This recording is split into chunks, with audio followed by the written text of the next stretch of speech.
Teams working around the clock to bring all available assets and expertise to bear as quickly as possible. Hours are all that remain in the oxygen reserves of that now missing deep-sea vessel that was touring the Titanic wreckage with 5 on board.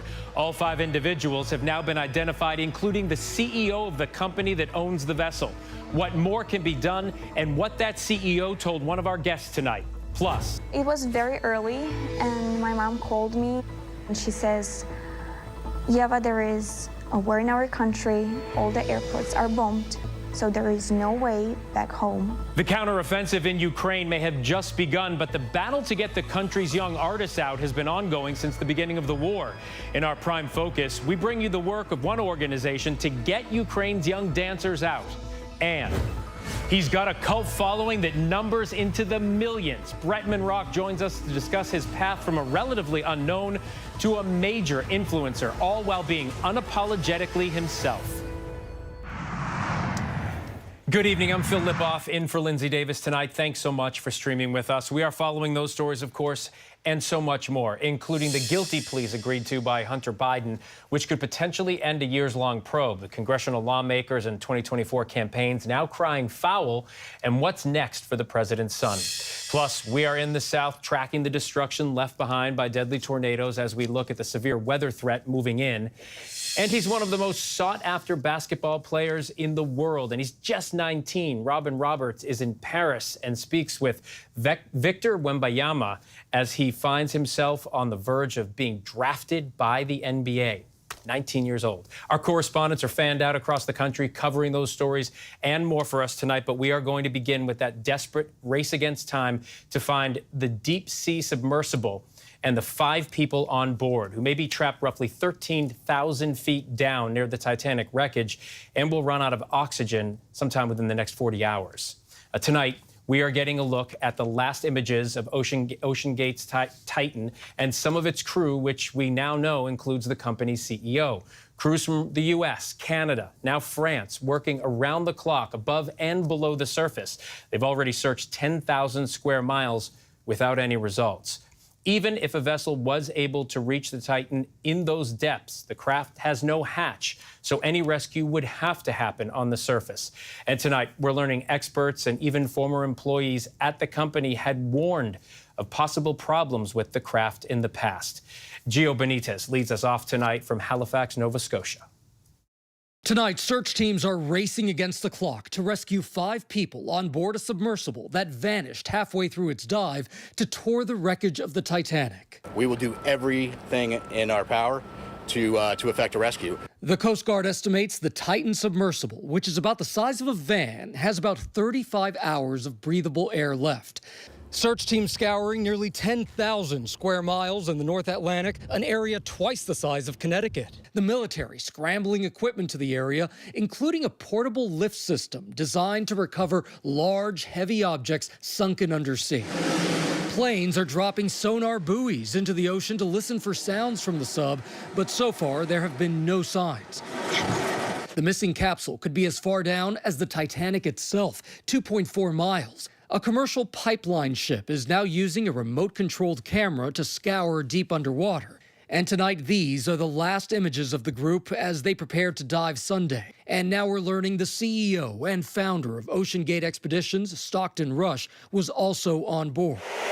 Over the years, he's talked about how each crew member gets involved. We teach them how to operate the sonar, how to operate the communication systems. Our Seattle station, Como, got a look inside the Titan as it was being built. A team of 5 will squeeze into Titan for each dive and view the wreckage on these monitors. To fly the vessel, the pilot uses a PlayStation controller. But in a lawsuit, a former employee raised concerns about the safety of that sub at extreme depths. The pressure at 13,000 feet is 110 times that at sea level, something the company's former director of operations warned about back in 2018 when he countersued OceanGate, claiming he was fired after raising concerns that the constant pressure cycling weakens existing flaws, resulting in large tears of the carbon, and that non-destructive testing was critical to ensure a solid and safe product for the safety of the passengers and crew. The dispute was settled out of court. Since its launch, the Titan has made more than a dozen trips to the wreckage site, with passengers paying up to $250,000. Tonight, the families of the crew are waiting for word. British explorer Hamish Harding, businessman Shahzada Dawood and his 19-year-old son Suleiman, and world-renowned Titanic researcher and diver P.H. Najoulet are also confirmed to be on board. Oh my gosh, so are we stuck or what? Former ABC News correspondent Dr. Michael Gillen knows just how dangerous a voyage to the Titanic can be.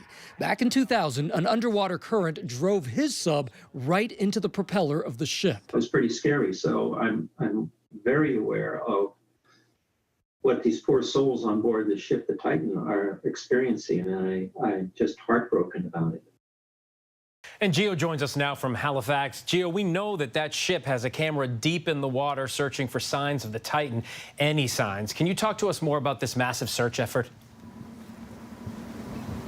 So, Phil, right now what we know is that the Titan is actually bolted shut from the outside, and that's part of the concern here. And that's why crews are still searching the surface of the water, because they are hoping that for some reason the Titan was actually able to rise up to the surface, and they're just floating around hoping to be rescued and waiting to be rescued. That is the hope of rescuers right now. But the truth is, timing is still critical even in that situation, because that door is bolted, because they have very limited oxygen on board right now. So we have to get this done very, very quickly, because again, we're looking at just about 30-some hours. Everybody hoping for the best. Gio, thanks so much. Joining me now for more is National Geographic editor Kristen Romey. Kristen, thanks so much for taking the time. Right off the bat, we understand that even if the Titan has surfaced, the crew can't get themselves out. Yeah, that's correct, Phil. They are literally bolted into this vessel. So even if it comes to the surface, they have to find it before the air runs out in order to actually physically remove the passengers using an exterior team. So if the Titan is in fact at the bottom of the sea, can rescuers reach them in time with the amount of oxygen they have left? Well, it's a question of what assets are already available. I mean, if you have ships steaming out from, say, from Newfoundland, you're talking of a distance of LA to Phoenix already. So it's going to take vessels a time to get there. But from what I understand, the research vessel, the support vessel, has two of these remotely operated vehicles. These are unmanned underwater robots that could be sent to the bottom to investigate and try and locate the submersible. And there are other vessels in the area now that also equally have these robots that they are sending to scour the seafloor using technology that they use for oil pipelines to try and find the Titan. Talk to us, if you can, for just a second about the conditions that far below the surface. You know, 12,500 feet below the surface is not a place that humans were ever meant to be. And everything conspires to kill you down there. When you consider it, that the pressure alone at that site is the equivalent of 400 times of what you have on the surface. If you were sitting on the beach with a can of Coca-Cola, that can of Coca-Cola would be crushed like a ball at the very bottom of the Titanic. And it is that carbon fiber titanium sphere that is protecting the people that are going down to the site. Now, whether or not that hull was compromised, again, is one of the issues that we are trying to understand with this really terrible and ongoing situation. And as we're learning more about this submersible, we understand it's steered with a video game controller. Talk to us about that. You know, this was a point of contention across social media, being like, how can we trust this if they're if they're driving the thing with a PlayStation 5 controller? But what few people are aware of is that the U.S. military has happily embraced this kind of technology. We are operating drones, we are firing lasers, we are even operating periscopes on U.S. Navy submarines using similar technology. So I don't think that should be any sort of point of concern. I think more it should come as a surprise of how much off-the-shelf technology is being used in extreme exploration nowadays. We learned today that one of the 5 people on board is the CEO of OceanGate, Stockton Rush. I understand you've interviewed him before, so can you talk to us a little bit about him and his vision for the company? Stockton, when I spoke to him in 2016 for an interview in National Geographic, at the time he was working on a submarine Cyclops, which was kind of the predecessor to Titan, and his enthusiasm was, boundless. I'm a fellow of the Explorers Club. I deal a lot with polar explorers, underwater explorers, space explorers, and Stockton really stood out for his energy and his enthusiasm. And we were really pulling for him when he was, talking about creating this novel carbon fiber sub to plumb the depths. You had said just a few minutes ago that where the Titanic is not a place that humans were meant to be. So just I ask you just before we go, do you think it's possible to visit the Titanic in any kind of safe way, or is it always going to be this dangerous? I think you're going to have a lot of scientists who say that we don't need to send people down to the Titanic at all. We don't need to do it for science. And anytime people go down in these manned submersibles, they could cause damage to the wreck, and they could, endanger their own lives. So we have to ask, why are we putting people down to the Titanic when we could put robots down there? Well, even as we say that, of course, we're all pulling for the best possible outcome here. National Geographic editor Kristen Romey, thank you so much for the time. Thank you. All right, we're going to turn now to the other major news of the day, with President Biden's son, Hunter, agreeing to plead guilty to 2 misdemeanor charges and settle a felony gun charge with the Department of Justice. It comes after a wide-ranging 5-year investigation. Tonight, Republicans are calling it a sweetheart deal, and they vow to continue their investigations in Congress. Mary Bruce will have the White House response in just a moment, but first, here is Chief Justice Correspondent Pierre Thomas. After a 5-year investigation, the Justice Department announcing today that prosecutors have cut a deal with President Biden's son, Hunter. He will plead guilty to 2 misdemeanor tax charges and acknowledge he illegally bought a gun at a time he was addicted to crack cocaine. Hunter Biden has long proclaimed his innocence. I am absolutely certain, 100% certain, that at the end of the investigation, that I will be cleared of any wrongdoing. But today, a different tune. His attorney saying Biden believes it's important to take responsibility for these mistakes he made during a period of turmoil and addiction in his life. He now admits he didn't pay $100,000 in taxes for each of 2 years, money he has since paid back. As part of the plea deal, he will likely avoid jail time. Prosecutors expected to instead recommend probation with conditions, likely calling for him to remain drug-free for 2 years and banning him from owning a gun again.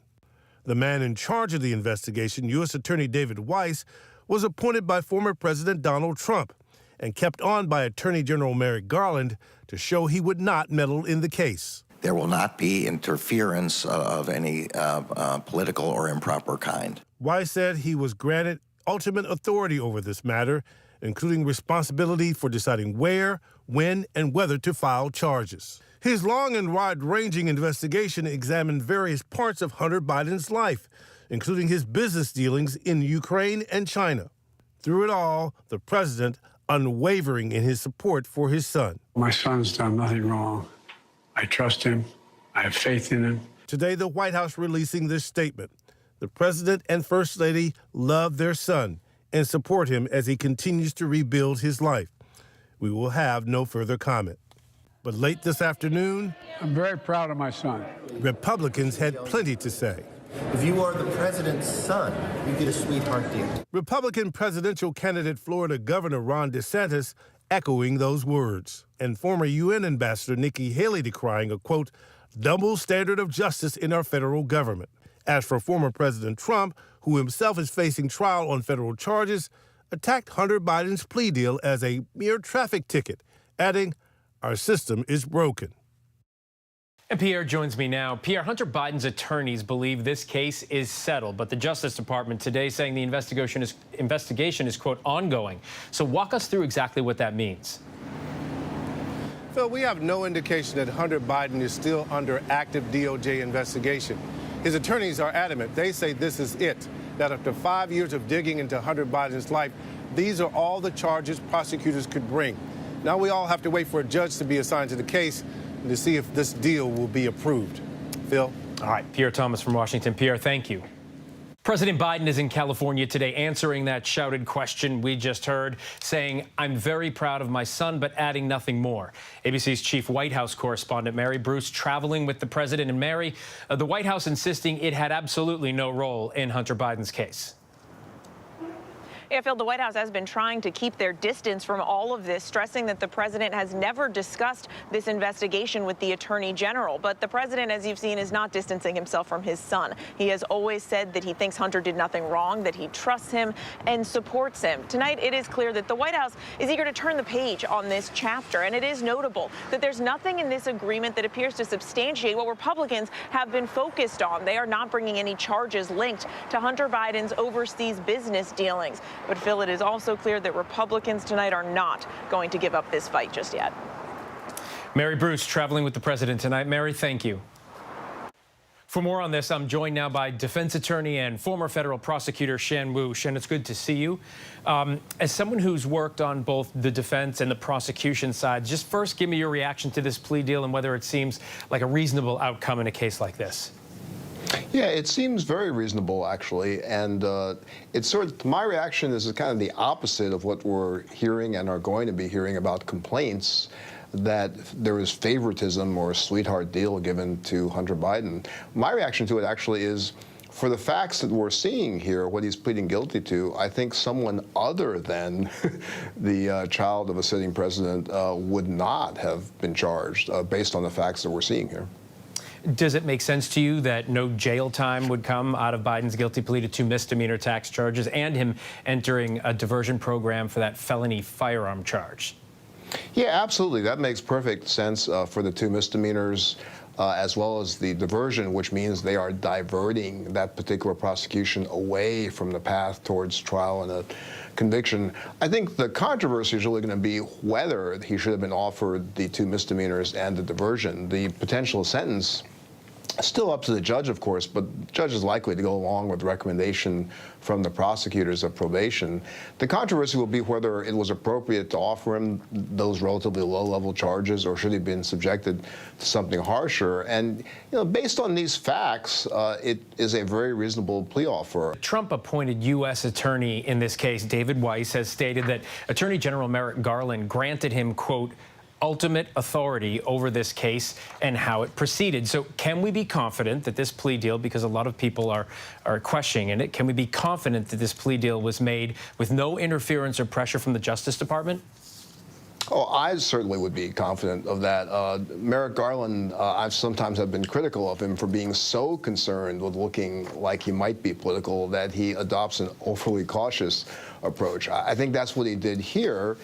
It was a good move to insulate himself and the department from attacks by saying we're going to keep the same U.S. attorney on. It was a Trump appointee. Obviously, it doesn't insulate them from attacks. But given that that's a Republican appointee, given that he took quite some time to go through the investigation, I think there can be a lot of public confidence in the fact that this was very much of a hands-off approach by Garland and the Justice Department.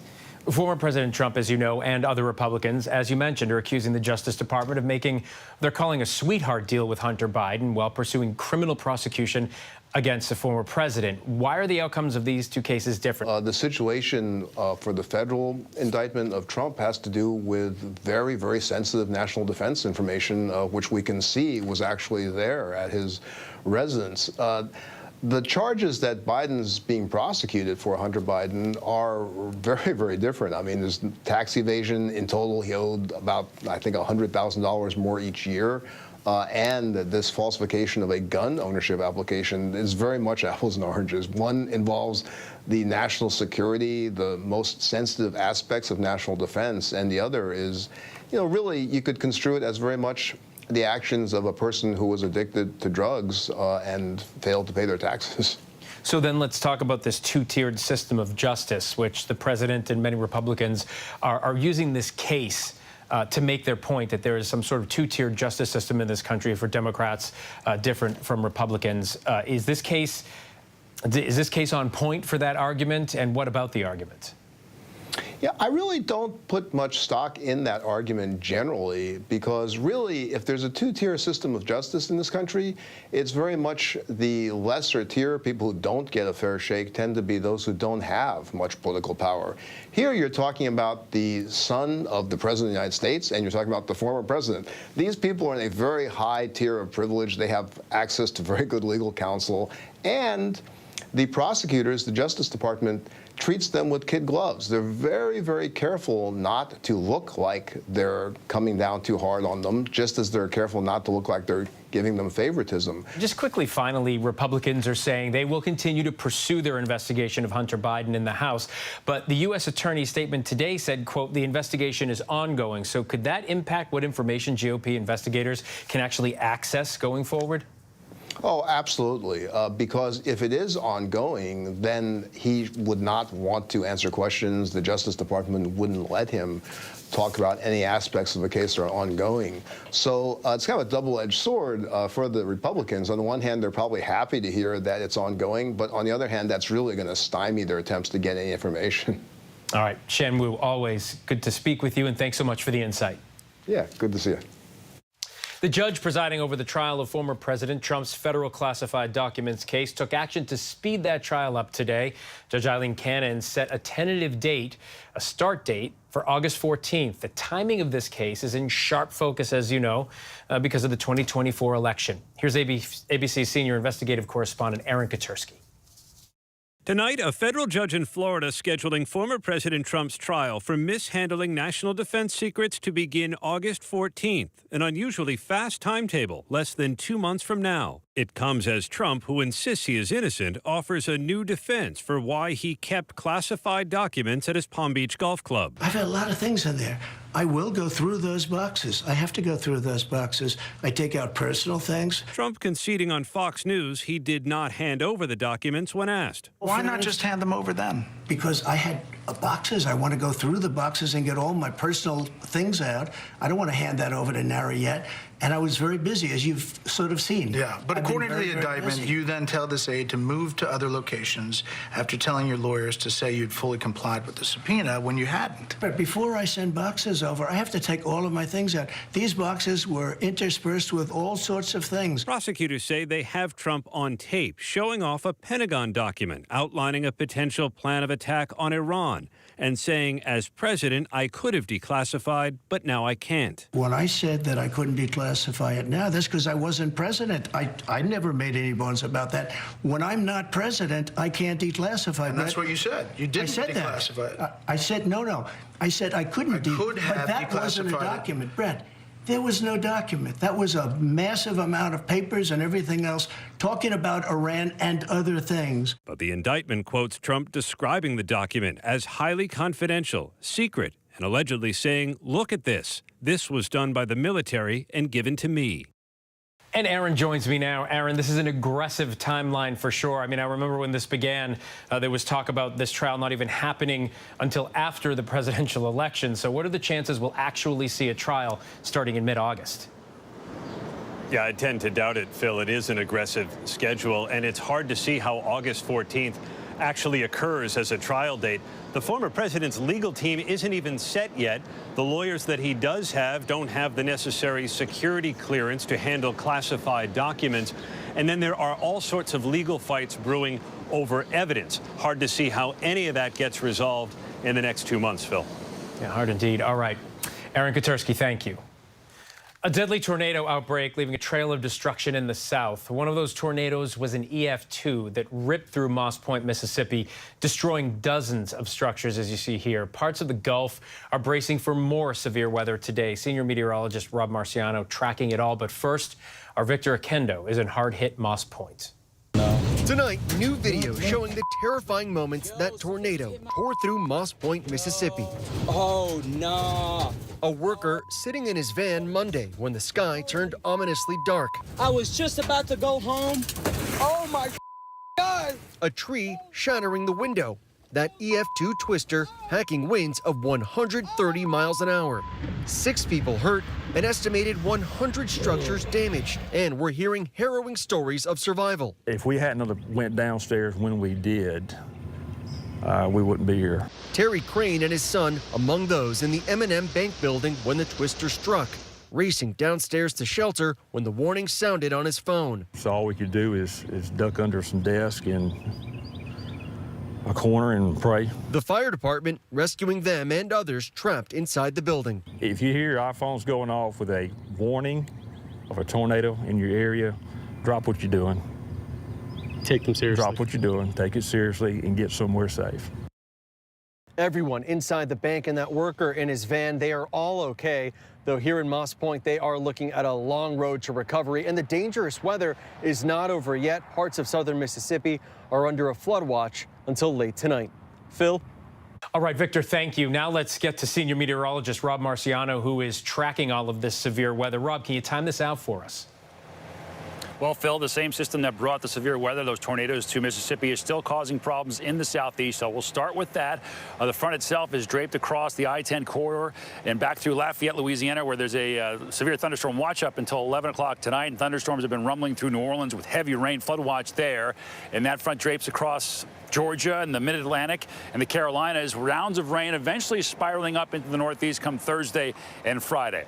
The ongoing heat wave in Texas is ongoing. San Angelo today, an all-time record high of 114 degrees. The heat in this east tomorrow will be dangerous in Austin and San Antonio, and this will last a few more days, certainly amplified by climate change. And we're watching some action in the tropics. We've got Tropical Storm Brett in the Atlantic Ocean that is trekking towards the Caribbean. Right now, it's forecast to get close to hurricane strength and then have a hard time holding its strength once it's in the Caribbean come Friday and Saturday. But folks are certainly worried in the islands, and we'll be monitoring it for the next week. Phil? All right, we know you will. Rob, thanks so much. Overseas investigators conducted a surprise raid on the Paris 2024 Olympic organizers' headquarters today.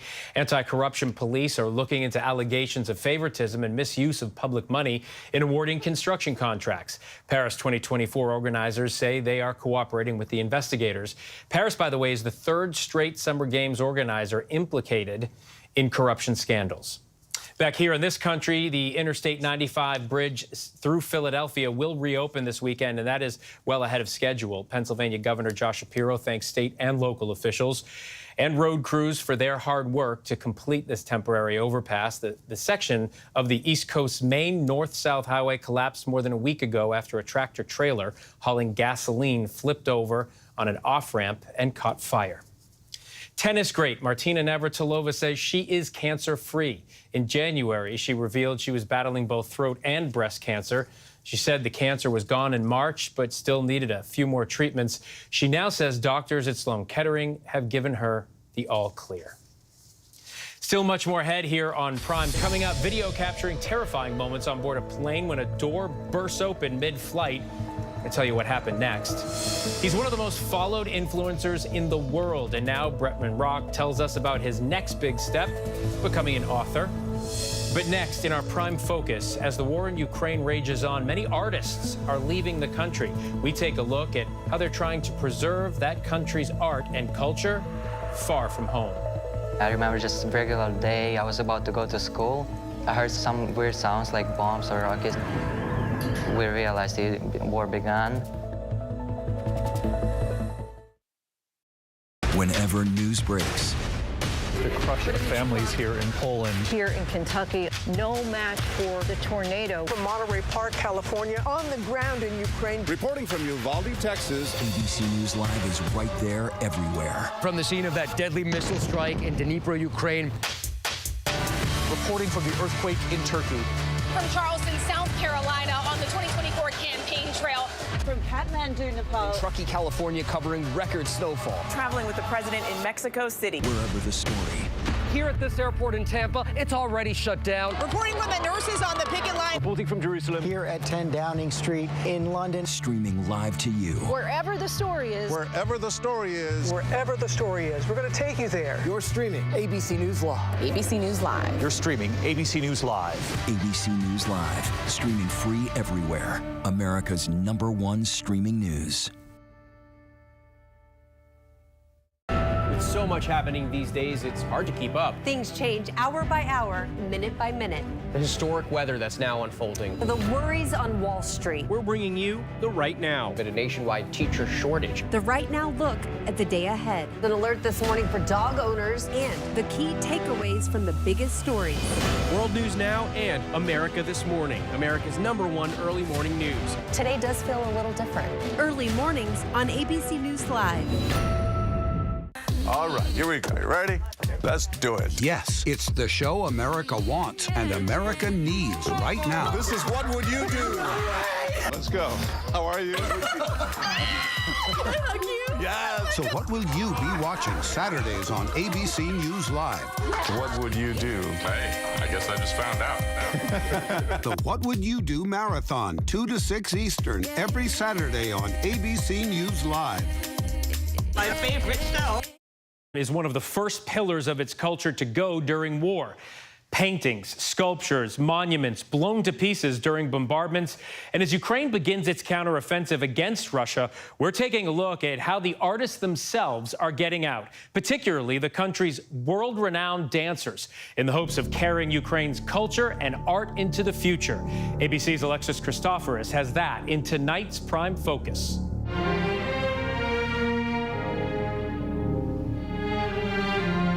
Ballet is a way of life for 17-year-old Ukrainian Nikita Malaki.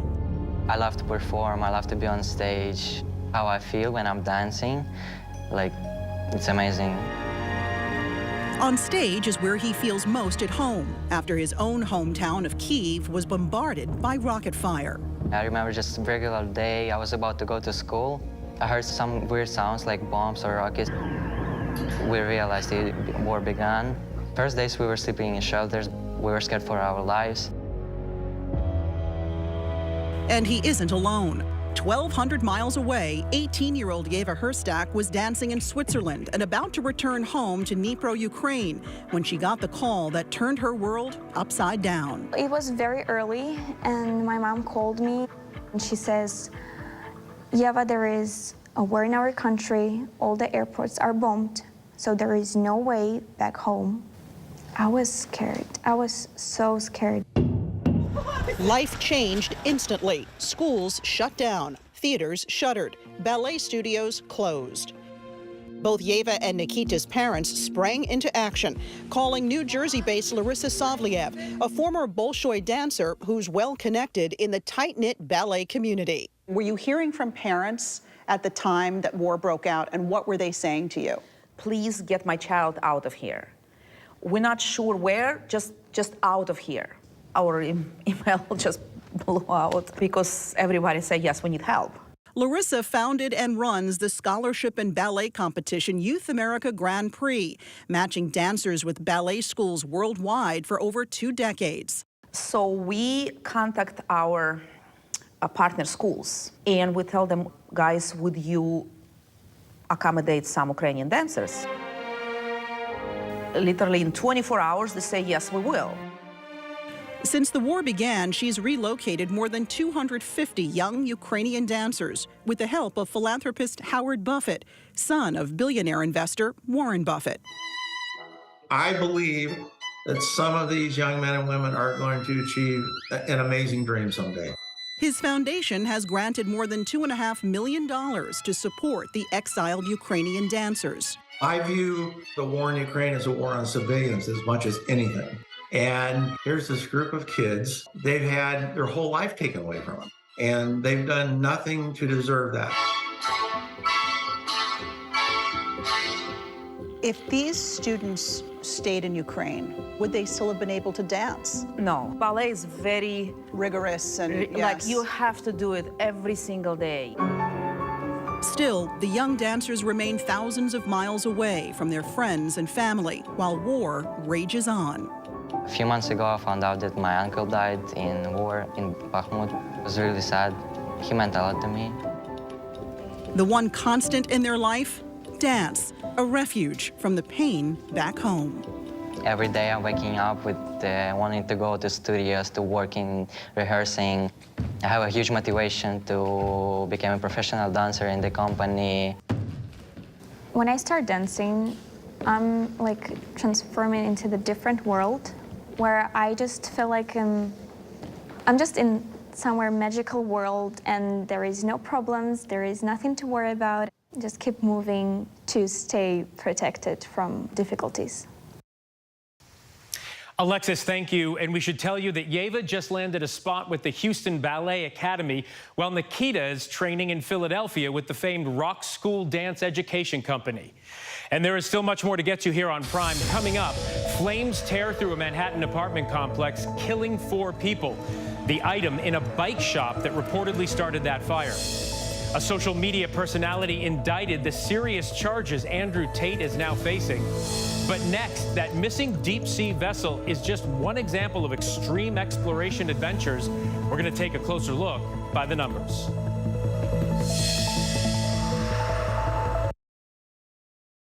With so much at stake, so much on the line, more Americans turn here than any other newscast. ABC News World News Tonight with David Muir, America's #1 most watched newscast across all of television. This is ABC News Live. The crush of families here in Poland. At refugee centers. In Putin's Russia. On the ground in Ukraine. Close to the front line. From the capital. Destructive Cat 4 storm. You're along I-5. Boston is in the bullseye. Let's go. ABC News Live, America's #1 streaming news. Anytime, anywhere. Streaming 24/7, straight to you for free. Thank you for making ABC News Live America's #1 streaming news. From America's #1 news comes the all-new ABC News app. Breaking news, incredible video, faster, smarter, and customizable to your interests. If you love being in the know, you're gonna love this. Experience the all-new ABC News app. Download it now. I came out of jail with a plan. I was gonna put every piece of energy I had into music. Give it up for Jelly Roll! If I wasn't a musician, I'd be dead. This was my best bet to really have an impact. I'll cry with you. Who'd have thought I could help people? I needed help, you know? I still need help. Somebody save me. I love you. With so much happening these days, it's hard to keep up. Things change hour by hour, minute by minute. The historic weather that's now unfolding. The worries on Wall Street. We're bringing you the Right Now. Been a nationwide teacher shortage. The Right Now look at the day ahead. An alert this morning for dog owners and the key takeaways from the biggest stories. World News Now and America This Morning, America's #1 early morning news. Today does feel a little different. Early mornings on ABC News Live. You never know what you're going to get on this show. That's all I'm going to tell you. Yes, Whoopi! Is this mic on? Can you hear me out there? Behind the scenes is always a better show. Absolutely, absolutely. That's what people don't see during the commercial break. Right, they don't. What happened? I had no idea really what I was getting myself into. That day that we walked out, I treasure that day. I couldn't sit there. You're doing good, Joy. You're doing good. Oh, yeah, baby. It was crazy. Behind the Table. Listen wherever you get your podcasts.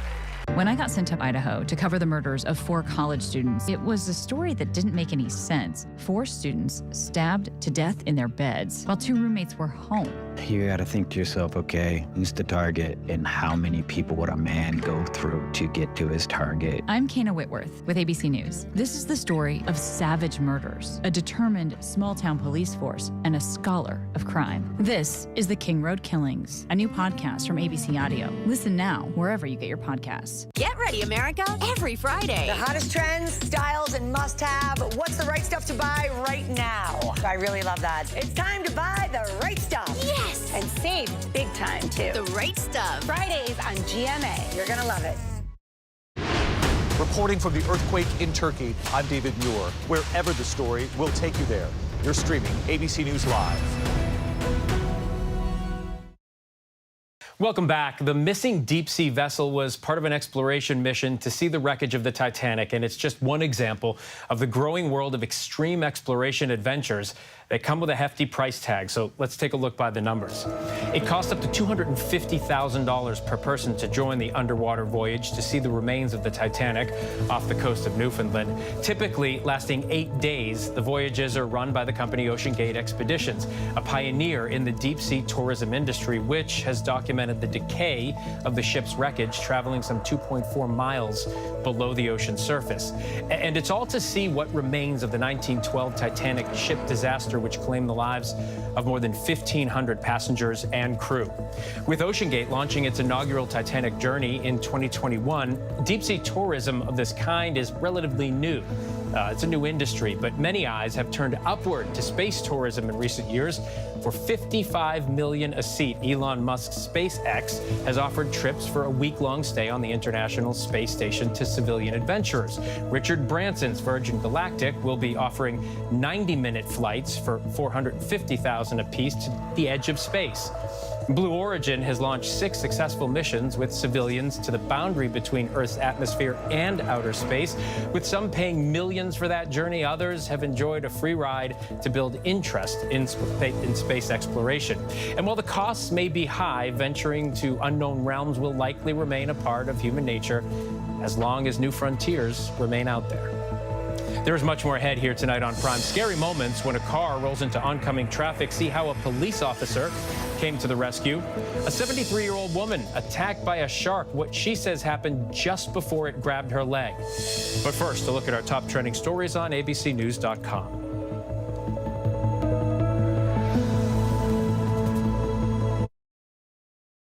What does it take to be America's #1 news?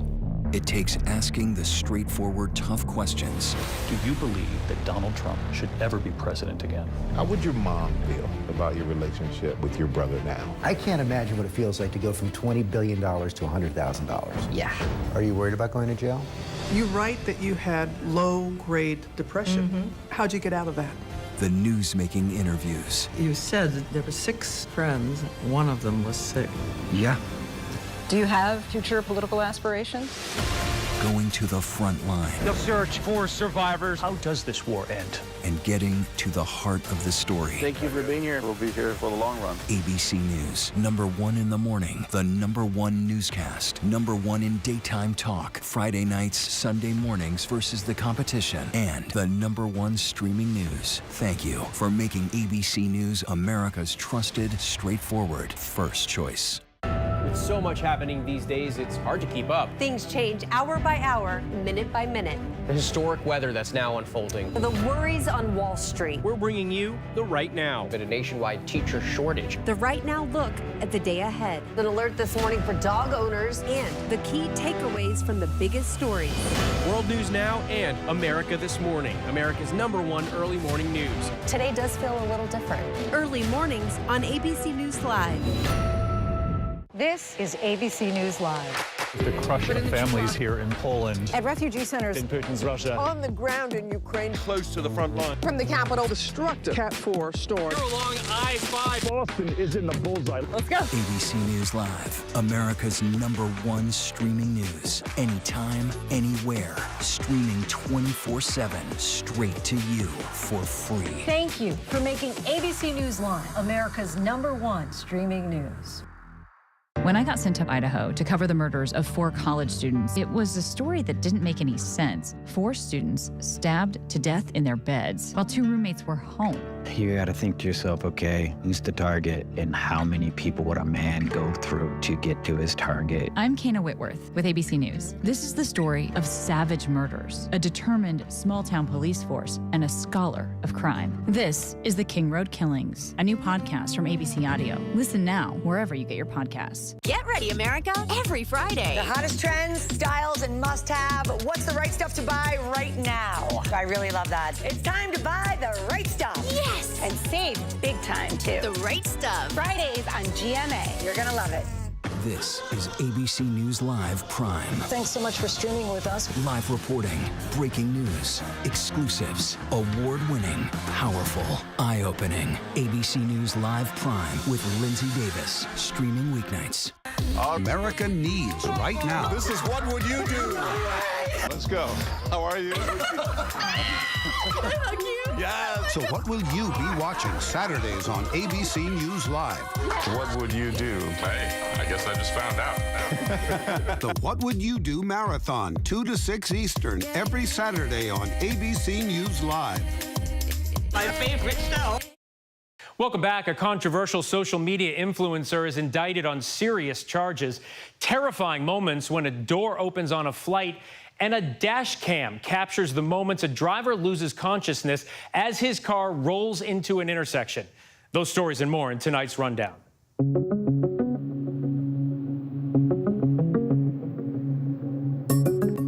Serious new charges for kickboxer Andrew Tate, who has amassed millions of followers across social media with his misogynistic rants. The social media personality has been charged with rape, human trafficking, and forming a criminal gang to exploit women. Tate and his brother, both U.S.-UK dual nationals and 2 Romanians, have been under house arrest for months during a police investigation. The former kickboxer has previously denied all allegations.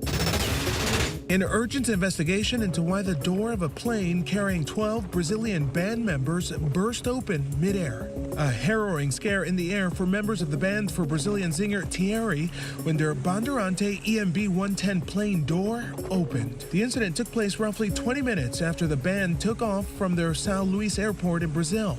Passengers were initially startled by the loud sound of the door swinging open, but incredibly, the band members can be seen remaining calm. Thankfully, the pilot was able to make an emergency landing back at the São Luís airport, and no injuries were reported for the 14 people on board. A 73-year-old woman from Iowa who got the fright of her life in the Bahamas, recovering in the hospital after a shark encounter left her with injuries so severe, doctors had to amputate her leg. Heidi Ernst, an experienced scuba diver, had just finished her dive in Grand Bahama earlier this month and was climbing up her boat's ladder. As I'm swinging that left leg around, the shark attacked and grabbed me. In the middle of the attack, Heidi says she knew she had to fight back to survive. She hit the shark with her hand. I got up the ladder and jumped into the back of the boat. 4 people were killed after a fire caused by a lithium-ion battery broke out at an e-bike repair shop in New York City. The fire was first reported after midnight Tuesday and tore through the Manhattan residential building. The store, HQ E-Bike Repair, is located on the ground floor. Officials said firefighters pulled 6 residents from the building in critical condition. 4 have since died. Fire officials said the store had been cited for violations as recently as August 2022 related to the charging of and the number of batteries at the location. Actor Jonathan Majors' domestic violence trial will begin on August 3rd. Majors appeared in court today in New York when the judge made the announcement. The Creed 3 star was arrested in March after an alleged domestic dispute that investigators say led to his ex-girlfriend being hospitalized with minor head and neck injuries. During today's hearing, Majors agreed to observe a temporary restraining order and stay away from his ex-girlfriend. His attorney, Priya Chaudhry, said in a statement that she provided prosecutors with evidence that the plaintiff attacked Majors instead of the other way around. Dash camera video shows a Florida officer springing into action when an unresponsive driver was drifting into a busy intersection. The vehicle is seen slowly moving past a red light into the 4-way intersection. The West Melbourne officer gets out of his vehicle to check on the unresponsive driver, then sprints back to his vehicle to drive it in front of the drifting car to stop it. Police said the driver was checked by medical personnel and reported to be doing well, and that the officer prevented this minor incident from becoming a bigger one. There is a new romance scam to tell you about that is on the rise. It unfolds over months, luring victims in, eventually scamming them with fraudulent investments. Ariva Pilgrim explains. Shreya Datta thought she'd met the man of her dreams on a dating app, only to find out her Prince Charming was a scam and she was out more than $450,000. This person presented themselves to be everything I was looking for. This is a very sophisticated scam. The script is unbelievably powerful. Shreya showing us these photos of flowers and screen grabs of messages sent to her by what she thought was a handsome French wine trader. but he wasn't real. Shreya soon discovering she was the victim of a scam known as pig butchering. A scammer pretends to be looking for love online. They find a love interest, casually encourage them to invest in crypto via a fake app. In the beginning, it looks real. They are making money. They can even take some out, but eventually they can't access the money at all. The money is gone. The investments, not real. Shreya says the app he had her use looked real. The interface looked super real. There was a customer service that worked. It was unbelievable that this was a fake app. In 2022, victims like Shreya reported losses totaling $3.31 billion to fake investment schemes. That's the most money stolen in any type of scam last year, according to a recent Justice Department report. Cyber safety experts say to add security to your electronics and report any suspected scams to your local or federal authorities. You can go out to the FTC, Federal Trade Commission. They actually have a website where you actually can report this, but also reach out to the FBI. There's great tools out there like Norton 360 to put on your cell phone. You know, it'll look at reputable sites. It'll tell you immediately that the URL is not safe. It'll tell you that quickly, so don't click on it. If the application is bad, it will tell you that it's a bad app or that it will block it. As for Shreya, she says she lost her entire life savings. She eventually had to move to a cheaper apartment and sell her car as she now tries to recover financially. Eva, thank you for that. Next to an ABC News exclusive, the basketball player poised to become the NBA's next big star. Robin Roberts sat down with Victor Wembanyama in Paris. He's a 19-year-old, 7'5" phenom from France, the projected #1 pick in the NBA draft on Thursday. How do you deal with the pressure that goes along with the anticipation of you? I have such high expectations from myself, and I'm so determined that the expectations of others are nothing compared to what I expect of myself. So I really got my goals inside, and it's just nothing can disturb me from it. So it's not that hard to deal with it. Tune in to Good Morning America tomorrow morning at 7 Eastern to watch more of Robin Roberts' exclusive sit-down with Victor Wembanyama. Asian American social media star, advocate, and activist, one of the leading voices of Gen Z, and now best-selling author Bretman Rock does it all, and now the 24-year-old recently published his very first book, You're That Bitch, and other cute lessons about being unapologetically yourself. The collection of essays and how-tos meant to inspire you to be you. Coming from the king of confidence himself, Bretman Rock is here in person on set, and we are thrilled. I don't know, were you just about to... No, I was screaming in my head. I didn't want to scream into the camera. You can scream out loud here. I am here in New York. Thank you so much for having me. When Kana went to Hawaii to speak to you, yes, you kind of teased this project. Let's take a look. I did? Well, I feel like a lot of really famous people write things, and so I've been, you know, let's just say I've been journaling extra in my book lately. That's quite a teaser. Just know I'm working on something. Why are you in my business? Girl, you'll see it. And so here it is. And it's in the flesh now. Right? Oh my and gosh. that wasn't that long from then to now. What inspired you to do this? You said a lot of famous people write, yes. But what inspired you to write this kind of book? When I graduated in high school, I started a journal out of nowhere. I don't know why. I would just like write. I would force myself to write something every day, whether it was what I was craving, what I dreamt the night before. I felt like it was finally time that I had some stories to tell. And at that point, my dad had also just had passed recently. Right. And my cousin asked me like, oh, how was the Philippines? And she was cracking up while I was telling about my story about my dad. And I was like, wow, I can really talk about traumatizing things in a humorous way. And that was kind of like my pitch to my team. I'm like, girl, if anyone's gonna talk about like traumatizing things, like mental health issues and stuff like that, being gay in America, it's gonna be me. Yes. Yeah. Well, this is huge. I mean, you've been on the cover of so many magazines, but this means a lot to you. This is Vogue Philippines. This is Vogue Philippines. What was first this shoot Pride like for you? Cover. What was the shoot like for me? Oh my gosh, you know when things like just feel like a fever dream that it just had came out. I shot it 3 months ago, but I still don't think that's me for some reason. I feel like it's imposter syndrome in a way. But how was the shoot? Oh my gosh, we shot it back home in the Philippines. I truly didn't even know I was gonna get the cover until the first day of shoot because I thought it was gonna be a feature. I was like, oh my gosh, it's gonna be great. And they showed up on set and was like, oh, this is actually for the cover. Wow. In the article, you write about recently coming out to your mom as non-binary. Yes. How was that to get to this point in your journey?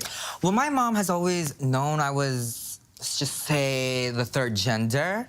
My mom has always known who I was, but I think I didn't feel like the need that I wanted to come out to her, but because everybody kept asking me what my pronouns were, and I was just like, oh, it's because I'm non-binary. She was like, what's that? And I was like, oh my gosh, I have to like come out as non-binary too. Oh my gosh, I already came out as gay, I gotta do this too. So. Right.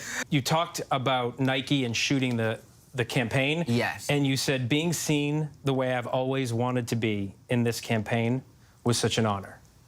That's gonna be an amazing thing. Thank you. We're all light, I think, and as long as you're like shining your light with the best heart as possible, I think you're good. You talk about your family. I want to talk about your grandmother briefly, because it's the book starts out with that, and yes. and you talked to Kana about that. You told us that your grandmother, you always knew you were going to be famous, and you told this story about walking into Walmart and seeing yourself on the camera. But you write in the book, one magical morning before church when I was 4, she came over to me and put the tiniest amount of red blush on my cheeks. It was the very first time that makeup ever touched my skin. Yes. What kind of transformative moment was that for you?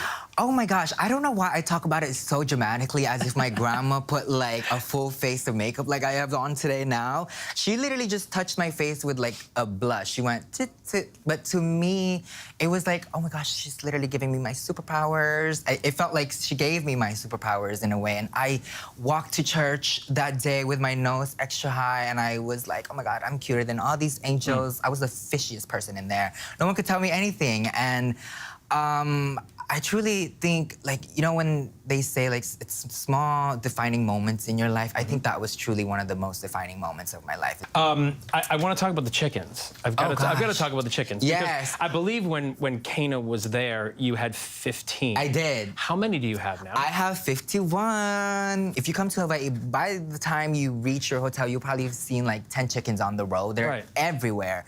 And ever since I started making content of my chickens, all my neighbors are like, girl, come grab a chicken. And who am I to say no?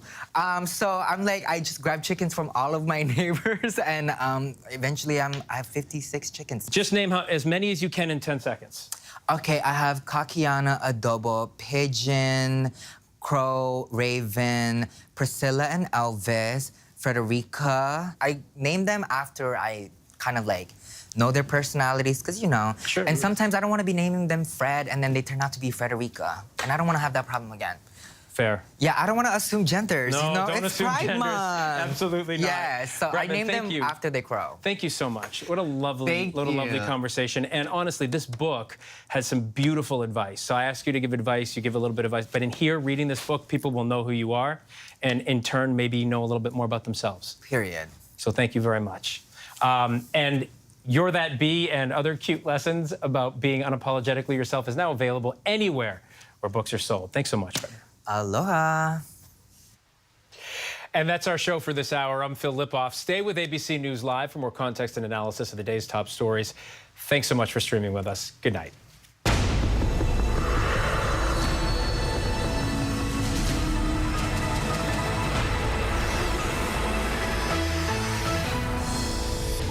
And coming up in the next hour, the deadly aftermath of an attack on a gas station near an Israeli settlement as violence surges in the West Bank.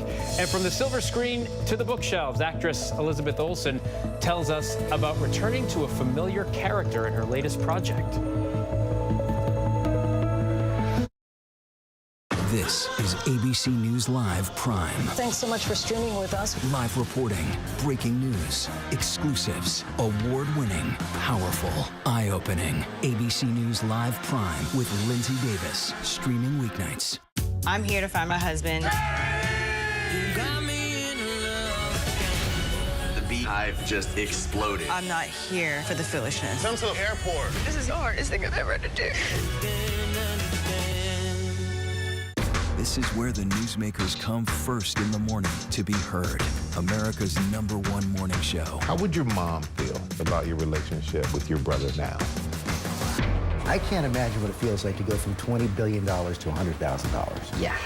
Are you worried about going to jail? You write that you had low-grade depression. How'd you get out of that? Wherever the story, ABC's Good Morning America is right there.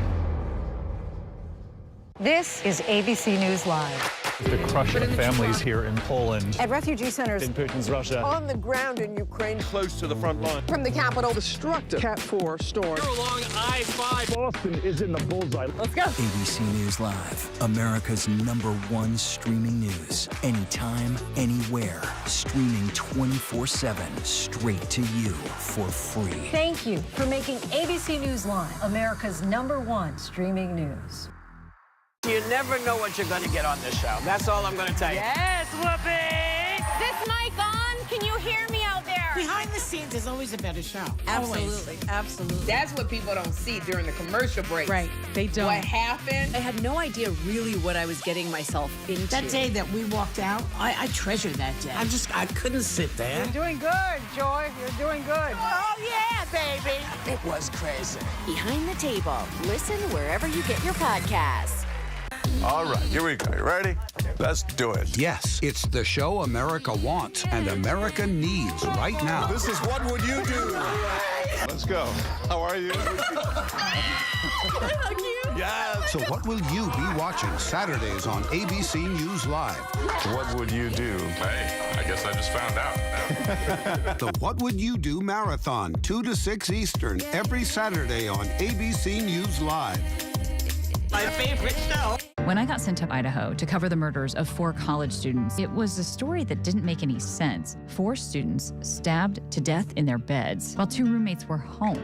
You got to think to yourself, okay, who's the target and how many people would a man go through to get to his target? I'm Kana Whitworth with ABC News. This is the story of savage murders, a determined small-town police force, and a scholar of crime. This is The King Road Killings, a new podcast from ABC Audio. Listen now wherever you get your podcasts. Reporting from Monterey Park, California, I'm Robin Roberts. Wherever the story is, we're going to take you there. You're streaming ABC News Live. Good evening. This is ABC News Live Prime. I'm Phil Lipoff in for Lindsay Davis tonight. Thanks so much for streaming with us. We've got a lot of news to get to this evening, including the depleting hours of oxygen reserves in that now missing deep-sea vessel that was touring the Titanic wreckage with 5 on board. The all-out search continues. Plus, the guilty pleas agreed to by Hunter Biden, which could potentially end a years-long probe. The congressional lawmakers in 2024 campaigns now crying foul, and what's next for the president's son. And actress Elizabeth Olsen on her new book that aims to help those with anxiety. But we begin with that desperate race against time to find that deep-sea submersible and the 5 people who are on board who may be trapped roughly 13,000 feet down near the Titanic wreckage and will run out of oxygen sometime within the next 40 hours. Tonight, we are getting a look at the last images of OceanGate's Titan and some of its crew, which we now know includes the company's CEO. Crews from the U.S., Canada, and now France are working around the clock above and below the surface. They've already searched 7,600 square miles without any results. Gio Benitez leads us off tonight from Halifax, Nova Scotia. Tonight, search teams are racing against the clock to rescue 5 people on board a submersible that vanished halfway through its dive to tour the wreckage of the Titanic. We will do everything in our power to effect a rescue. The Coast Guard estimates the Titan submersible, which is about the size of a van, has just over 30 hours of breathable air left. Search teams scouring nearly 10,000 square miles in the North Atlantic, an area twice the size of Connecticut. The military scrambling equipment to the area, including a portable lift system designed to recover large, heavy objects sunken undersea. Planes are dropping sonar buoys into the ocean to listen for sounds from the sub, but so far there have been no signs. The missing capsule could be as far down as the Titanic itself, 2.4 miles. A commercial pipeline ship is now using a remote-controlled camera to scour deep underwater. And tonight, these are the last images of the group as they prepare to dive Sunday. And now we're learning the CEO and founder of OceanGate Expeditions, Stockton Rush, was also on board. Over the years, he's talked about how each crew member gets involved. We teach them how to operate the sonar, how to operate the communication systems. Our Seattle station, Como, got a look inside the Titan as it was being built. A team of 5 will squeeze into Titan for each dive and view the wreckage on these monitors. To fly the vessel, the pilot uses a PlayStation controller. But in a lawsuit, a former employee raised concerns about the safety of that sub at extreme depths. The pressure at 13,000 feet is 110 times that at sea level, something the company's former director of operations warned about back in 2018 when he countersued OceanGate, claiming he was fired after raising concerns that the constant pressure cycling weakens existing flaws, resulting in large tears of the carbon, and that non-destructive testing was critical to ensure a solid and safe product for the safety of the passengers and crew. The dispute was settled out of court. Since its launch, the Titan has made more than a dozen trips to the wreckage site, with passengers paying up to $250,000. Tonight, the families of the crew are waiting for word. British explorer Hamish Harding, businessman Shahzada Dawood and his 19-year-old son Suleiman, and world-renowned Titanic researcher and diver P.H. Najoulet are also confirmed to be on board. Oh my gosh, so are we stuck or what? Former ABC News correspondent Dr. Michael Gillen knows just how dangerous a voyage to the Titanic can be. Back in 2000, an underwater current drove his sub right into the propeller of the ship. It was pretty scary, so I'm very aware of what these poor souls on board the ship, the Titan, are experiencing, and I'm just heartbroken about it. Our thanks to Gio Benitez for that. We turn now to the other major news today, with President Biden's son Hunter agreeing to plead guilty to 2 misdemeanor charges and settle a felony gun charge with the Department of Justice. It comes after a wide-ranging 5-year investigation. Tonight, Republicans are calling it a sweetheart deal, some of them, and they vow to continue their investigations in Congress. Mary Bruce will have the White House's response in a moment, but first, here's Chief Justice correspondent Pierre Thomas. After a 5-year investigation, the Justice Department announcing today that prosecutors have cut a deal with President Biden's son, Hunter. He will plead guilty to 2 misdemeanor tax charges and acknowledge he illegally bought a gun at a time he was addicted to crack cocaine. Hunter Biden has long proclaimed his innocence. I am absolutely certain, 100% certain, that at the end of the investigation, that I will be cleared of any wrongdoing. But today, a different tune. His attorney saying Biden believes it's important to take responsibility for these mistakes he made during a period of turmoil and addiction in his life. He now admits he didn't pay $100,000 in taxes for each of 2 years, money he has since paid back. As part of the plea deal, he will likely avoid jail time. Prosecutors expected to instead recommend probation with conditions, likely calling for him to remain drug-free for 2 years and banning him from owning a gun again. The man in charge of the investigation, U.S. Attorney David Weiss, was appointed by former President Donald Trump and kept on by Attorney General Merrick Garland to show he would not meddle in the case. There will not be interference of any political or improper kind. Weiss said he was granted ultimate authority over this matter, including responsibility for deciding where, when, and whether to file charges. His long and wide-ranging investigation examined various parts of Hunter Biden's life, including his business dealings in Ukraine and China. Through it all, the president unwavering in his support for his son. My son's done nothing wrong. I trust him. I have faith in him. Today, the White House releasing this statement. The president and first lady love their son and support him as he continues to rebuild his life. We will have no further comment. But late this afternoon, I'm very proud of my son. Republicans had plenty to say. If you are the president's son, you get a sweetheart deal. Republican presidential candidate Florida Governor Ron DeSantis echoing those words, and former UN Ambassador Nikki Haley decrying a, quote, double standard of justice in our federal government. As for former President Trump, who himself is facing trial on federal charges, attacked Hunter Biden's plea deal as a mere traffic ticket, adding, our system is broken. Pierre Thomas, thank you. ABC News contributor and former Republican Congressman John Katko joins me now. Congressman, thanks for taking the time. First up, just right off the bat, what is your reaction to this plea deal announcement?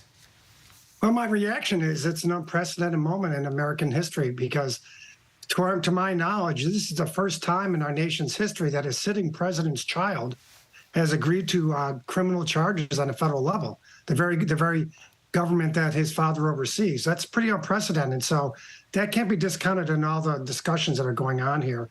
And going forward, I think it's a first step towards reestablishing credibility within the Department of Justice. But here you have the president's son in hot water, and I think that is something that cannot be discounted here. There's still some pending investigations against President Biden for his handling of classified documents and for the broader Ukrainian alleged bribe scheme. We'll see what happens, how that unfolds. I think a lot of people, at least in the right-wing media, are talking about what you just mentioned, but I think people are waiting to see evidence there. Sure. Before you served in Congress, sir, you were an assistant U.S. attorney, so it's great to have you on. As a prosecutor, is this a plea that you would have accepted in a case like this? Well, first of all, the plea is always based on the level and amount of criminal conduct, coupled with the defendant's prior criminal history. Hunter Biden had no prior criminal history, and these aren't what we would call the biggest types of crimes. I mean, they're not crimes of violence. You're not supposed to possess a firearm when you have drugs, that's for sure. That's rarely a standalone offense. It's usually lopped onto other things and a bigger, broader charges. And then, of course, you have people who he didn't pay his taxes, he's repaying the taxes, and he's going to plead to 2 misdemeanor counts on that. I don't think it's the worst outcome.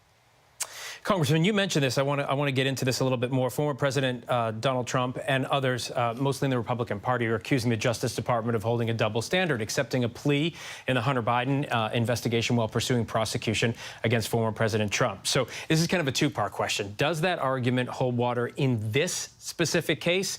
And then in a broader sense, do you think that holds water? Well, I think before this case was brought, they were saying, this is a total double standard. They're going after former President Trump, and they're not doing anything with Hunter Biden. Well, they just did something with Hunter Biden. The broader question is, what do they do with the other evidence that it seems to be percolating? And quite frankly, I think it's too early to tell. If they take a hard look at and uncover evidence of a bribery scheme, well, that's extraordinarily serious. Those are allegations. Those are not facts established before a grand jury. So let's see how that all plays out. But that's why I said at the outset, I think the Department of Justice took some steps towards reestablishing their credibility by bringing charges in an unprecedented manner against the president's own son.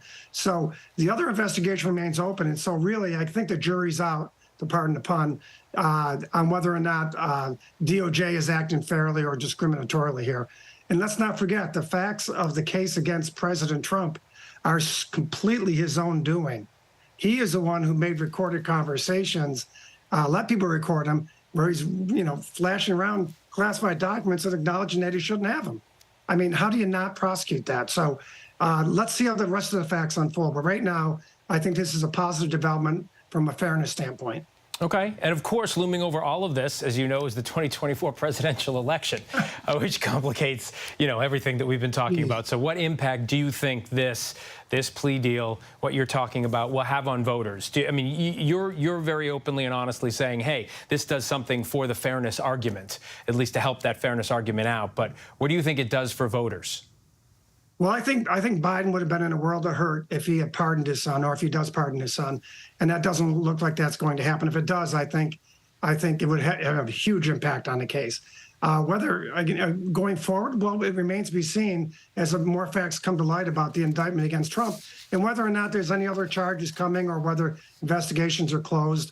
I think it's too early to tell. ABC News contributor and former Republican Congressman John Katko, always good to talk to you, sir. Thank you. Too, sir. Thank you. Meantime, the judge presiding over the trial of former President Trump's federal classified documents case took action to speed that trial up today. Judge Eileen Cannon set a tentative start date of August 14th in Miami, but that date is likely to shift based on negotiations between Trump's team, the Justice Department, and Judge Cannon as they navigate what is likely to be a very complex evidence discovery process. Still much more to get to here on Prime tonight. Coming up, anxiety is hard enough for adults, but can be even more difficult for children. Husband and wife duo, actress Elizabeth Olsen and musician Robbie Arnett, tell us about their latest book. Up next, A search at the headquarters of the Paris 2024 Olympic organizers, what investigators were looking for.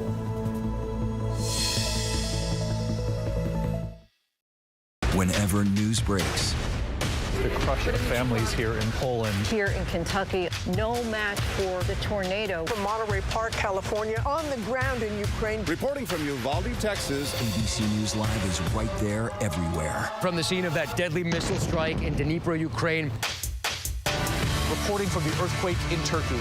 From Charleston, South Carolina, on the 2024 campaign trail.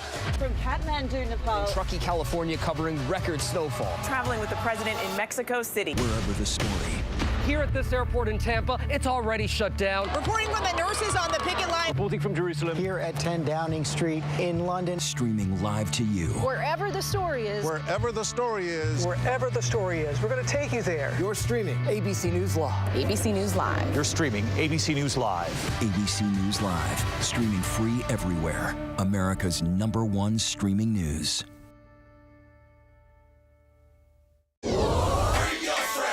Bring them on. If only there was a place in the morning to start my day. With a smile, somewhere to help me get in the know. A place as spectacular as, well, me. I think we might know a place, right, guys? Bring your friends. Oh, wait, there is. Good morning, America. GMA, 7A, every day. Boom, boom, boom. Good morning, Michael. Good morning, Robin. Good morning, America. How are you? Boom! Now that's how you start your day, people. All right, here we go. You ready? Let's do it. Yes, it's the show America wants and America needs right now. This is What Would You Do? Let's go. How are you? Yes. So what will you be watching Saturdays on ABC News Live?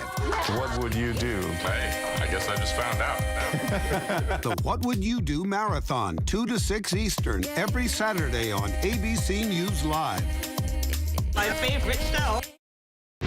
We're coming to you from the top of Carnarvon Castle in Wales. I'm Maggie Rulli. Whatever the story is, we'll take you there. You're streaming ABC News Live.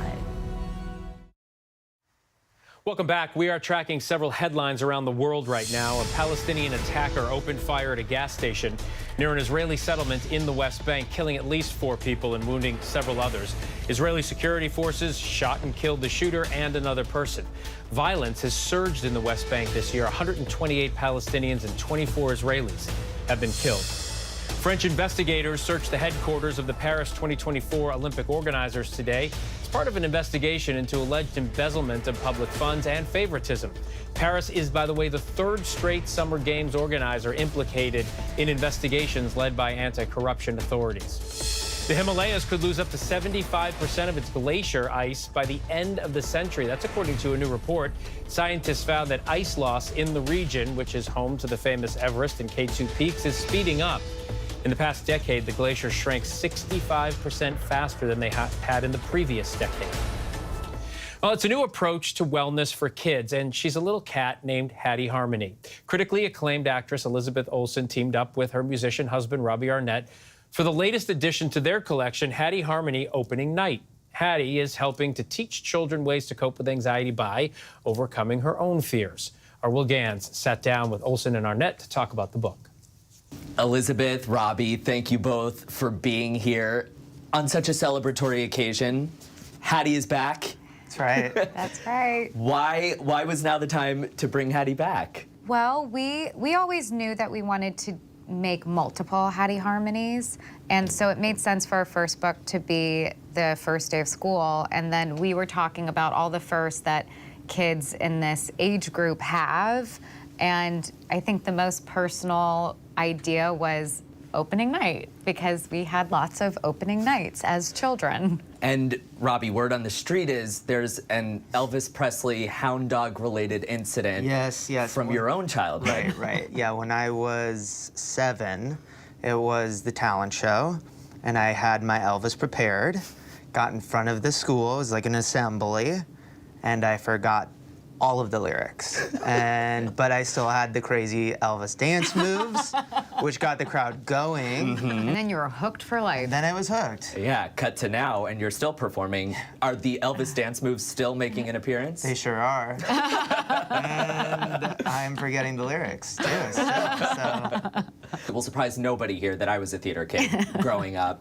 But there was not a book like this for me when I was younger. Why did you guys want to write to give these kids kind of the tools to manage anxiety, whether they are on stage or off stage? I mean, why was this what you chose to write about? Well, I think this concept of putting words to complicated feelings for kids is something that we really wanted to embrace in the entire Hattie series, and it was trying to give kids emotional behavioral language tools, but we worked with professionals who work with children on how best to use the writing in a helpful way for a younger audience. What is the collaboration like between you two? The process like of putting this book together?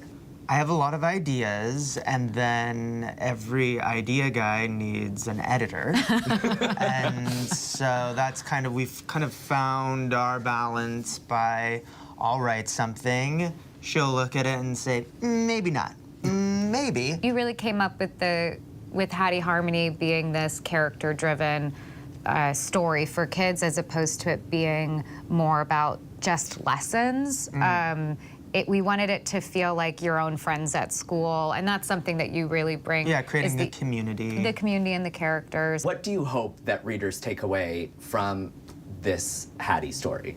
I think the thing that's been the most gratifying is friends have told us stories about a younger sibling getting frustrated, an older sibling using Hattie's mantra that we use in the book, worry, worry, go away, there's no time for you today. So even if it's just like a sing-song phrase, or if it's just a memory that you have when you see this worried detective cat and you think, oh, in through my nose and out through my mouth, like just things like that I feel like is really gratifying, hopefully. Has there been a moment, Robbie, for you that kind of, when you look back on writing the first book and writing this one, that, you know, someone came up to you or said something, you were like, wait a minute, this book is resonating, like we're doing something here? Yeah, we have a friend who has a 5-year-old, and she practices her breathing and practices her journaling, and so it was really sweet to just see it actually in the flesh, like actually being used. Robbie, of course, Milo Green. Milo Green, yeah. What is next for you, for the band, new music? What can you tell us? I am writing a lot of solo music now.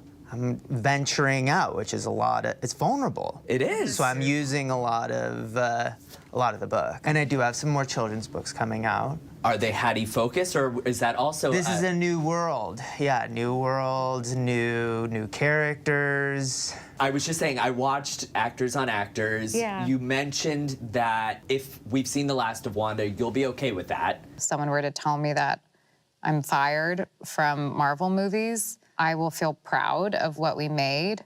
Because you're proud of. Yeah, I mean, it's funny when people ask about it, especially in this idea of missing a character, when I literally, for the last 5 years, that's all I've been doing. This is me being reasonable. But I'm really grateful for what I've been able to do with her. I feel like you don't necessarily get those opportunities in these kinds of larger franchises. But that's not what I want. I just want my boys. But I would love to return to her. But also right now I'm excited to do other things. There's just so many lessons to be learned, and it's got to feel pretty good to put this out into the world, doesn't it? It does, yeah. I think also the element that we don't touch is the illustrations. And Marissa Valdez, who is our illustrator, puts so much humor into the drawings. There are all these little details that she puts in the books that make us laugh every time we flip through pages. New discoveries. Yeah. We're even discovering things like these little Easter eggs. And that's important, I think, when you're also serving lessons. You know, you want to digest it with some fun as well. When you look back, what was your Hattie Harmony growing up? Was there a book that you read as a young person that you remember, you know, just like reading over and over and over again? I think Arthur. I was big in that world. I wanted to be part of that crew.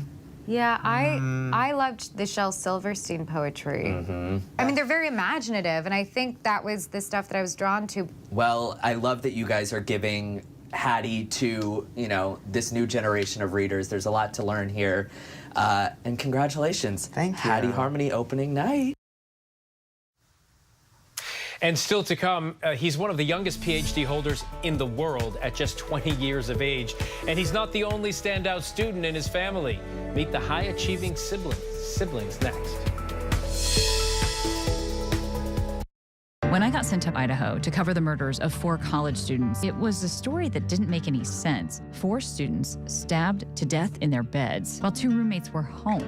You gotta think to yourself, okay, who's the target and how many people would a man go through to get to his target? I'm Kana Whitworth with ABC News. This is the story of savage murders, a determined small-town police force, and a scholar of crime. This is The King Road Killings, a new podcast from ABC Audio. Listen now wherever you get your podcasts. With so much at stake, so much on the line, more Americans turn here than any other newscast. ABC News World News Tonight with David Muir, America's #1 most watched newscast across all of television. From America's #1 news comes the all-new ABC News app. Breaking news, incredible video, faster, smarter, and customizable to your interests. If you love being in the know, you're gonna love this. Experience the all-new ABC News app. Download it now. Would you look at that? It's June. You know what that means. It's time for cuties, mermen, and bears. Oh my. So, mark your calendars, set your alarms, and get ready to tune in on June 25th for Pride Across America on ABC News Live. He's big.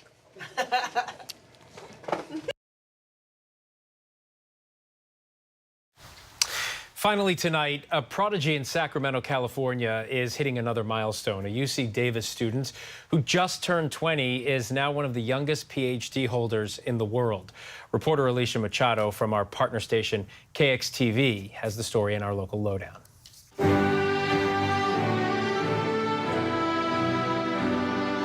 In a sea of 800 UC Davis masters and PhD students, each has a unique story leading up to this moment, graduation. Look closely in the crowd and you'll find Tanishq Abraham, a student with a major accomplishment. I'm graduating with a PhD in biomedical engineering. But it's not just his degree. Wait till you find out his age. I'm 20 years old. And he just turned 20 on Saturday. Tanishq is now one of the youngest PhD holders in the world. Getting a PhD is a huge accomplishment for anybody, but to be able to do it at such a young age also means a lot to me. Thursday's commencement bittersweet for Tanishq. The Sacramento native spent all of his teenage years at UC Davis, first getting his undergraduate degree in 2018 at just 14 years old, going on to research medical AI for his PhD. I was interested in applying deep learning and artificial intelligence to microscopy and pathology for improving diagnosis of patients and also to help guide surgeries for curing and treating patients with cancer. And being a high achiever runs in the family. His sister graduating with a Bachelor of Arts in Music and Vocal Performance from UC Davis last year at 16 years old. Our parents are very supportive of, what we want to do. My brother, he's in the STEM field and I'm in the arts, and I'm going to be rooting for my brother when he also walks the stage. Also singing the national anthem at her brother's commencement.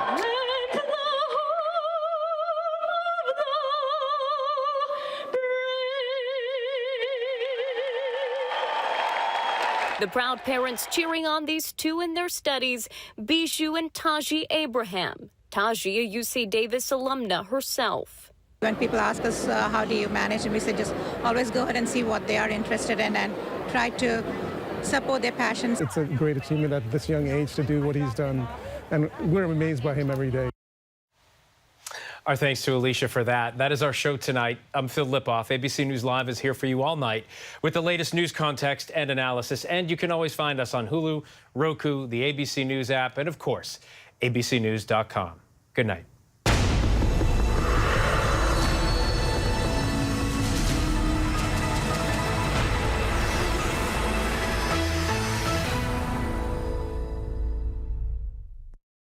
This is ABC News Live. The crush of families here in Poland. At refugee centers. In Putin's Russia. On the ground in Ukraine. Close to the front line. From the capital. Destructive Cat 4 storm. You're along I-5. Boston is in the bullseye. Let's go. ABC News Live, America's #1 streaming news. Anytime, anywhere. Streaming 24/7, straight to you for free. Thank you for making ABC News Live America's #1 streaming news.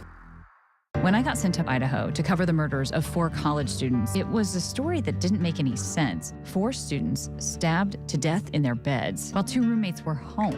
You gotta think to yourself, okay, who's the target and how many people would a man go through to get to his target? I'm Kana Whitworth with ABC News. This is the story of savage murders, a determined small-town police force, and a scholar of crime. This is The King Road Killings, a new podcast from ABC Audio. Listen now wherever you get your podcasts.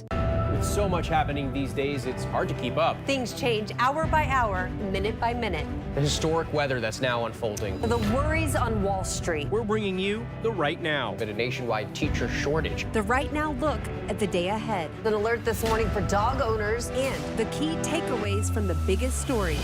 World News Now and America This Morning, America's #1 early morning news. Today does feel a little different. Early mornings on ABC News Live. You never know what you're going to get on this show. That's all I'm going to tell you. Yes, Whoopi! This mic on? Can you hear me out there? Behind the scenes is always a better show. Absolutely, absolutely. That's what people don't see during the commercial breaks. Right, they don't. What happened? I had no idea really what I was getting myself into. That day that we walked out, I treasure that day.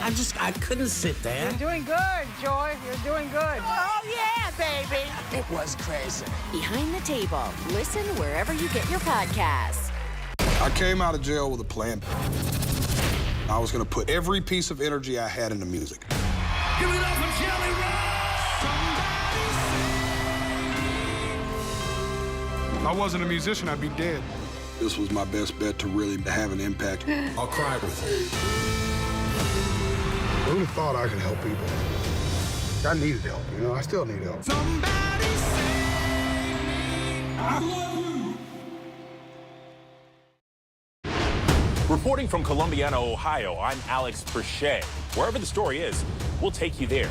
You're streaming ABC News Live. This is Nightline. In the beating heart of the American heartland, just last year, the internet found the kind of story that seemed inspiring. At just 19 years old, college student and Iowa resident Madison Russo's best days seemed ahead of her until she told the world she was battling a deadly form of cancer. I am too sick from treatment where I can't go anywhere. I can't do anything. So she called on social media for help with the high cost of her medical bills, and people came through in spades, donating more than $37,000 to Maddie's fight. It's the kind of story that's supposed to warm your heart until the cold truth started to come to light. As people dug more and more into Russo's story, they saw that donations were actually nothing but deception.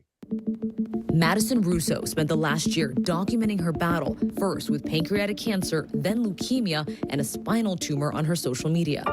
This week is not a chemo week, it's just a radiation week. Posting dozens of photos and videos like these on social media, which have been taken down and reposted by other users. In the cancer world, eventful is not good. I'd rather have an uneventful week because it means you're kind of just coasting along. But authorities have said it was all a lie. She was arrested in January and just last week pleaded guilty to felony theft by means of deception. She now faces up to 10 years in prison. Prior to Russo pleading guilty, the case, at least as what we're observing, was ironclad. You have the receipts. You have the movement of money from donors to the GoFundMe page, to her accounts, and then, of course, her own statements and her own words.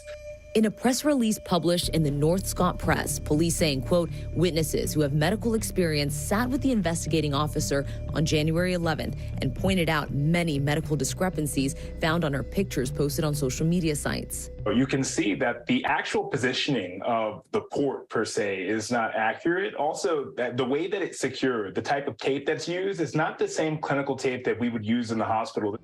Authorities say Russo's subpoenaed medical records show she has never been diagnosed with any type of cancer or tumor, and that social media support quickly turned against her. I saw this girl's story on TikTok yesterday, and I can't stop thinking about it. This girl collected over $37,000 from people claiming that she had cancer. My mom is actually laying in bed, incredibly sick, because she has cancer.